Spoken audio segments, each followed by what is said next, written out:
Hey y'all, today I'm going to show you how to do the puff stitch, which is what I used on this zippered pouch here.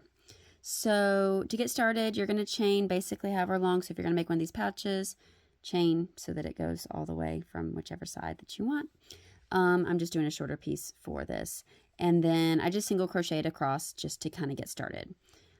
So you want to have kind of a foundation. It's easier if you don't start directly in your like foundation chain there. So I just single crocheted across. Then, all right, we're going to turn our work and I'm going to chain 2 to start with.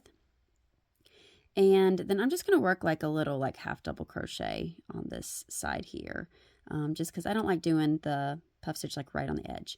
So puff stitch basically is kind of like a bunch of half double crochets that you are working but without completing them. You're kind of doing a bunch of half double crochets together. So basically for the puff stitch, you're going to do yarn over and insert it in the next stitch there. Pull your yarn up, and then you are going to do another yarn over, go through your loop, pull your yarn up, and you want to kind of pull these loops so they kind of pull it up higher. You want to make sure they're kind of loose and pull up like even with your other stitch there. And do another time, yarn over, pull that. Now there's some people like, so you'll see puff stitch, bobble stitch, which I'm going to show y'all later, all those different things. Everyone kind of does them. You can do as many as you want basically. For the puff stitch, I like to basically do like 3 half double crochets together. So it's like, that was my yarn over and I pulled up my yarn over, pulled up my yarn over, pulled up my yarn. So it's like 3 of them. So I have 7 stitches on there because I have from that original. Then you're just going to grab your yarn and pull it through all of those. All right. And then I like to chain 1 at the end. That kind of holds that. And then because when you're going to go back into your next row there, that was your puff stitch. And then your chain 1, that's basically that stitch, that stitch. So you're going to skip a stitch. You can go in your next one. You're going to do yarn over, go through, pull it up. And again, you kind of pull it up kind of high, yarn over, put it in there, pull it up, yarn over, stick it through that same stitch, and pull it up. And then you're going to do yarn over and pull it through all 7 stitches that are on your hook there, and then you can chain 1. And so you're just going to keep doing this all the way down the line where you do kind of a yarn over. Go, remember, you got to skip that next stitch, so then go into the second one there. Yarn over, pull up your yarn, and again, just kind of pull it up kind of high there.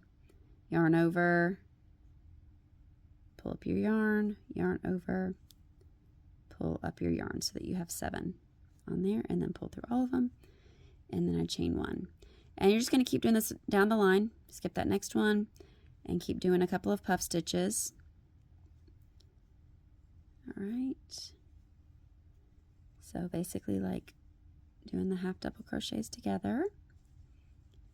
Yarn over, pull up your loop, yarn over, pull up your loop, yarn over, pull up your loop.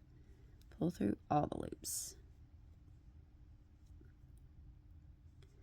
All right, and we're almost to the end. We're going to do yarn over, pull it up, yarn over, pull it up, yarn over, pull it up, and pull through all of those. All right, and then we chain 1, and so then we're going to skip, and so then the last one will be our thing. So I'm just going to half double crochet in that last stitch, just to kind of, it makes things a little more even, all of that. So on my pouch here, I didn't do puff stitch after puff stitch. I did like 3 rows of half double crochet in between.